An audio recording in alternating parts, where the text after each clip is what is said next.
Sa Bukawe, Bulacan, kung saan humahabol ang mga kapatid nating bumibili ng mga paputok para kontra malas daw next year. At para nga sa update, live mula sa Bukawe, Bulacan, nasa frontline ng balitang yan si Mobile Journal, Julie Baiza. Julie, ano bang mga pinakamabentang paputok dyan? Nikki, fountain fireworks at lucis. Yan ang pinakamabenta mga paputok ngayon dito sa Bukawe, Bulacan habang patuloy ang pagdating ng mga kapatid nating mamimili. Simula alas 6 kaninang umaga, marami na tayong nadat ng mga namimili sa ilang tindahan ng paputok dito sa Bukawe.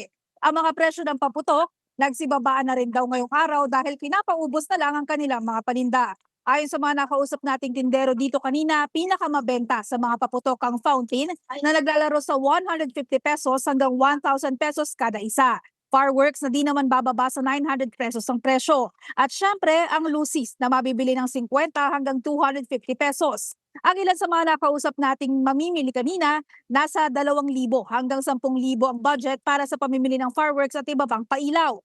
Nakasanayan na raw yan at pampaswerte sa pagpasok ng taon.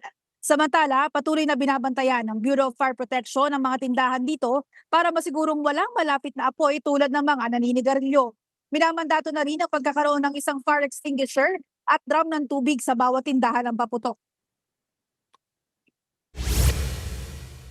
Nikki, paalala ng BFP sa mga kapatid natin, mag-ingat laban sa mga peke at illegal na paputok. Kung may mga paputok naman daw na hindi sumabog, huwag nang tangkaing sindihan ulit yan at maghintay na hanggang 20 minuto bago buhusan ng tubig. Pero ang payo pa rin nila kung hanggat maaari, huwag na lang daw bumili ng paputok at magturotot na lamang. Nikki. Yan ang Express Report ni Mobile Journal, Julie Baiza mula sa Bukawe, Bulacan. Mga kapatid, Nikki de Guzman po. Para sa pasada ng mga rumaratsyadang balita, mag-follow at mag-subscribe na sa social media pages ng News 5.